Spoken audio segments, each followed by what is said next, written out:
Is anyone old enough to remember the days where you had to go to the arcades in order to play higher quality video games such as Mortal Kombat, for example? Well, those days seem to be over, as now you got the comfort of video games at the tip of your fingers in your living room. But what if I said you now have the ability to play video games just through the access of your phone? Now, I'm not talking about emulators here. I'm talking about the games that you see on the App Store. It's not like you need to shell out $100 for each of these games either. You more likely can get away without paying even a single dime. I've had my fair share of mobile game experiences. The two, however, that stand out to me are Temple Run and Subway Surfer. Two endless runner games with the purpose of running as long as you can and getting the highest score possible. One day I would pull out my mobile device and just take a couple minutes to play a bit of Temple Run. Another day I would pull out my mobile device to play a bit of Subway Surfers. These two games seem quite underrated, so you don't really hear much about these games these days. However, what these two games have in common is that they're both part of a category of endless runner games, and are more likely the two most popular endless runner games. But I've always wondered, which game is the best? I mean, yeah, both of these games are very similar, and yet both are different in their own ways, but I never truly asked myself which game is my favorite. Well, it's a good thing I run a show to compare two things, otherwise I'd probably have this question in my head for the next 40 years. I mean, what type of YouTuber takes 40 years to make a comparison video? Yep, can't be me. The categories I'll be comparing them is characters, game design, power-ups, microtransactions, and last but not least, the gameplay.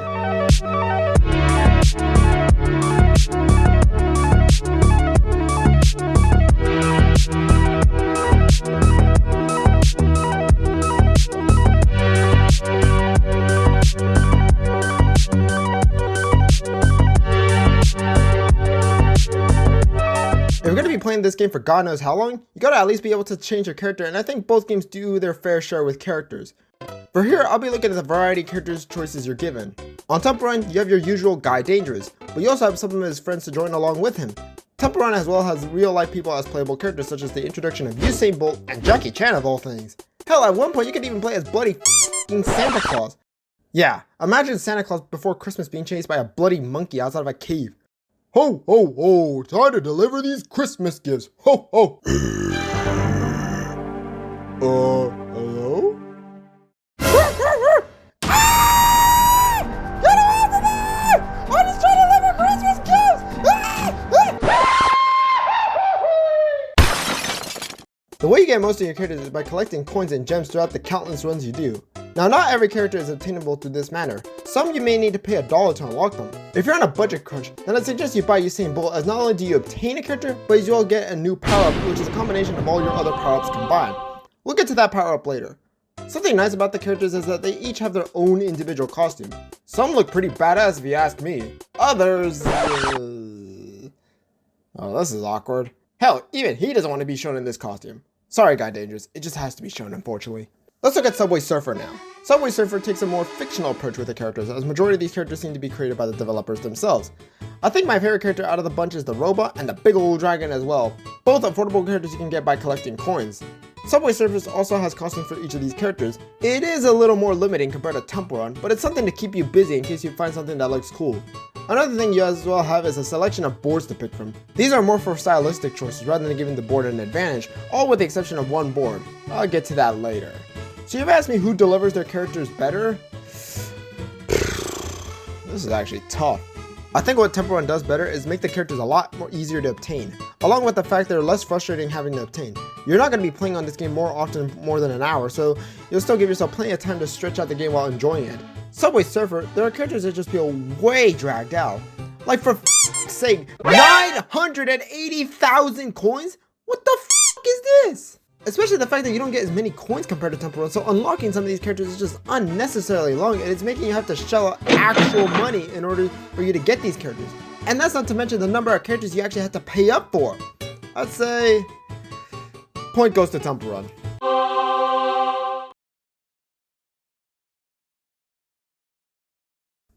Considering your character will be running for about 40 million miles, you'll need to have some power-ups to make the experience feel a little faster.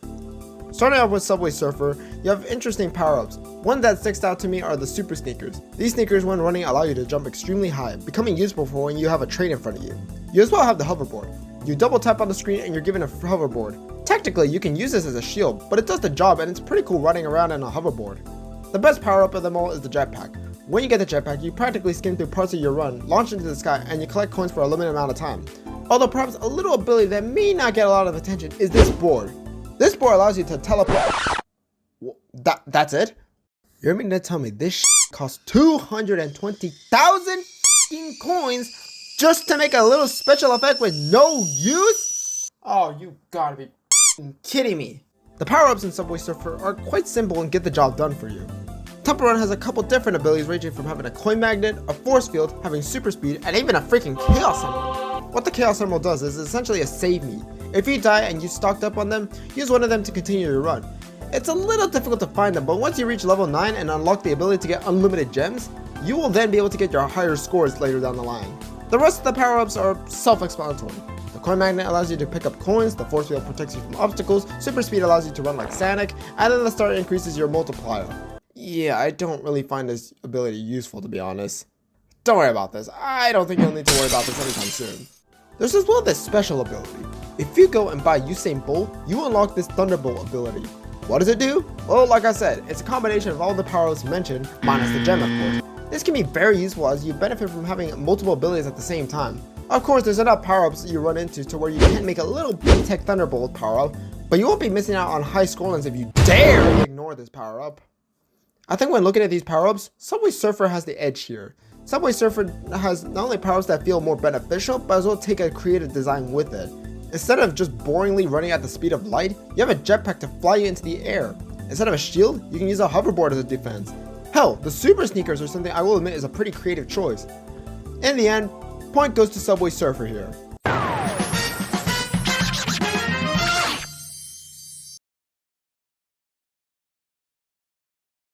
I think it's amazing to see how each game expresses itself through the level designs. Different level designs help keep the game fresh, especially when these two games have been around for a decade, so how do you keep a game fresh? Subway Surfer sort of has multiple level designs. While you have the main design of the game, if you play the game on a consistent basis, you'll have updates that allow you to play in different locations. The locations can vary anywhere from around the world, such as Paris, Moscow, Dubai, Seoul, Zurich, Mexico, and god dang, how many more locations are there? Yeah, one day you could literally be playing on a nice subway in Brazil, and the next update you're literally running in the middle of f***ing Siberia. While it sounds like a lot of different locations that you missed out, there's not much that is different compared to if you were playing on the base location. I always found the details added very minor, not anything that impacts the game in a big way.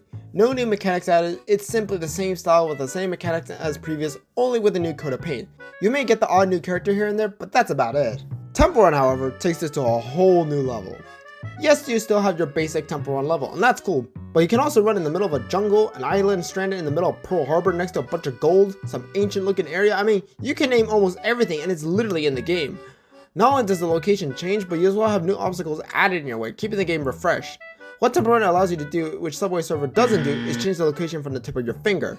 If you don't feel like playing a base level design, that's okay. You can instead choose to play in the jungle. There's nothing stopping you from doing this. In the end, point goes to Temple Run.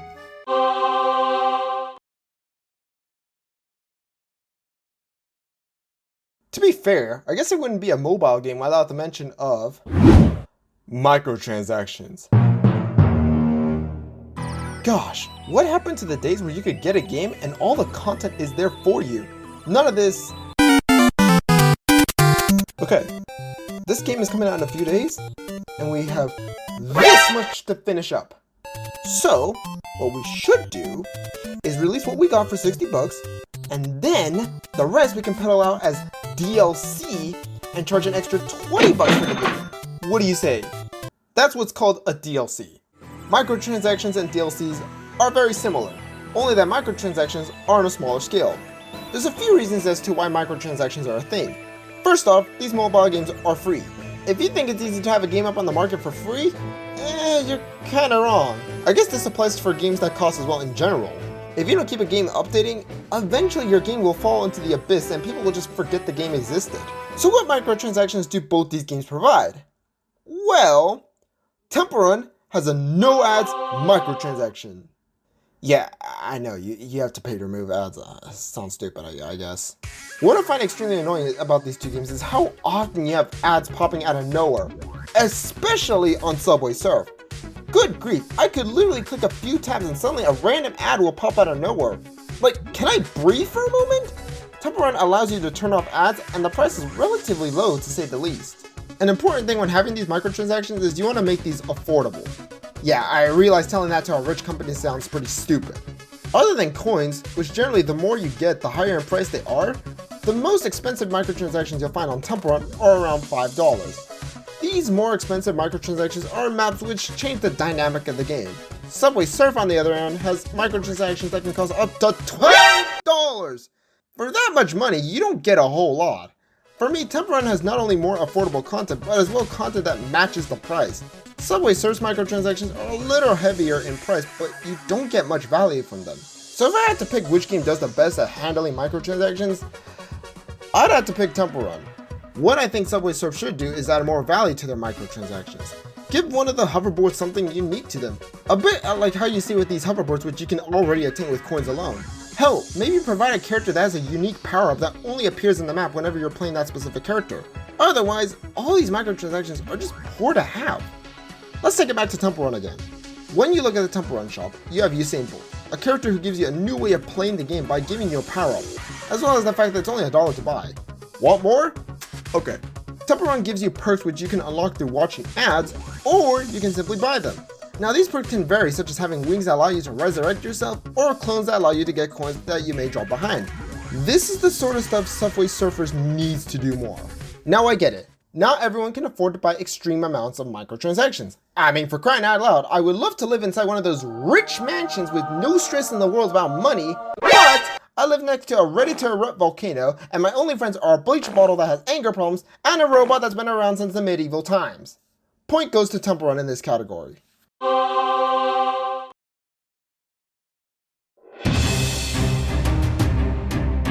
You can have the best power-ups, the best characters, and all the other stuff mentioned, but now it comes down to the gameplay and how not only each game plays, but as well keeps you entertained. Keep in mind, these two games have been keeping themselves relevant for the last decade or so. It ain't easy to keep a huge audience for that long. Subway Surfers. The game in terms of controls is extremely easy to understand. Same goes for Temple Run. In fact, they both have similar controls. Swipe up to jump, swipe down to slide, swipe left or right to move, double tap to activate something random. I doubt you'll have much trouble when getting your hands on these two games. Although this is where things get interesting, because as much as the controls are simple to understand, what exactly does Subway Surfers do to keep you entertained? Subway Surfers gives you a little thing they like to call quests. You travel across the world, finding the hidden letters to create the word of the day, leading a path to your destiny. Okay, no, it's not as dramatic as I made it seem there. There's two parts to these quests. You first off have word quests. Now these aren't exactly the longest. These are daily, but the aim is to collect letters you see and complete the word that the game has set for you. There's as well seasonal quests. Now instead of going out to find letters, you instead go and find tokens. Depends on which quest you're into, these could either be long or they can be short. But that payoff, is it worth it in the end? I'd have to say no. As much as the game tries to keep you busy, the payoff most of the times is poor. You just get small items in return, which for me just isn't worth going out of the way to complete these quests. Imagine being in class and you have a teacher. Instead of giving you work that may actually help you in the future, the work is just assigned in a rushed manner. As they call it, busy work. Lots of work, but no real good outcome from it. Now that's not the only thing Subway Surfer provides. Aside from the quest, you as well have missions. That sounds fun actually. These are short missions and doable for the most part. Completing these missions help boost your score in future runs. There's 30 levels, and each level has 3 missions, so that's about 90 missions as a rough estimate. Holy shit. So completing all these missions isn't something to do extremely quick, but it's a time investment. That's about all with Subway Surfers. What about Temple Run? When you start out Temple Run, you are given objectives. Some of these are easy to do, such as running a couple meters. Others can take some time, such as collecting a large amount of coins. To put it short, it's the equivalent of Subway Surfers mission mode. Completing these boosts up your level, which can help you unlock abilities. Now yes, you do run into power-ups when you're running, but you have this meter on the left. Collect coins to fill that up, double tap on the screen, and oh my gosh, I have a power-up on me! Apart as well from the objectives, you're as well given challenges. Daily, weekly, all these award you with coins and gems. This is more so extra stuff. In other words, it's the Subway Surfers equivalent of busy work. Yeah, you can complete the task, but is it worth doing it? Damn, these games are pretty much the same here. What the f do I do here? Not so fast, little What the hell? Who are you? This isn't quite over. Hello, I'm the creator of Temple Run. How the hell did you even get here? Listen, I think you were about to leave the maps out that we had designed for extra content. Maybe you should check this content out before you make your final verdict. Okay, now, I gotta go. What the? Okay, I'm sure you could tell that Temple Run has additional content that isn't just solely busy work. In fact, they've added multiple maps to the game. But are these maps adding anything new? With these new maps, you have a new way of playing the game. Are the maps bullshit in any way? Sometimes. For the most part, the maps are made for you to be able to run by and get the highest score possible. They're not the most predictable, which is good, but you may run into the odd bullshit obstacle where you didn't deserve to die. However, it's not too often where it does happen, but that doesn't mean they don't exist. I mean, for sake, how was I supposed to know that I was gonna die here? I guess that's why they give you the invincibility wings in case this happened. Another thing Temple Run does is add artifacts for you to go and collect. Artifacts are something you collect throughout a run.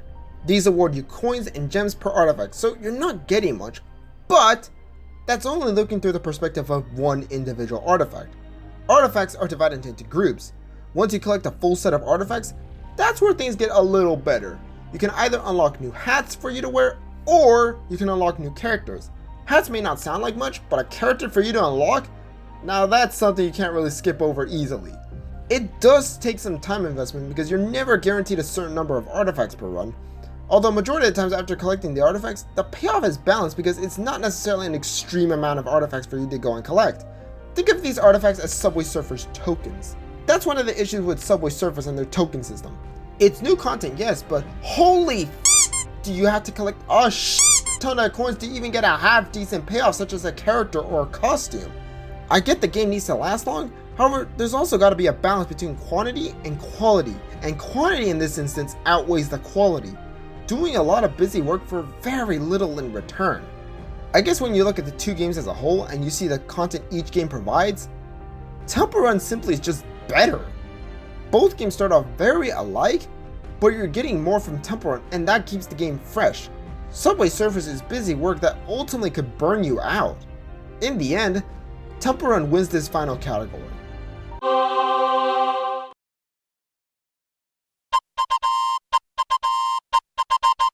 These two games I remember playing them on a consistent basis back when I was younger. Hell, I remember back in school we were actually allowed to play these games. It's madness come to think of it. Of course the games remain enjoyable. I think these two games are fun to play if you're just wanting to kill some time. Like say you're in a car and you got nothing to play, I would recommend any of these two games. However, Temple Run will go down into the Comparison Hall of Fame.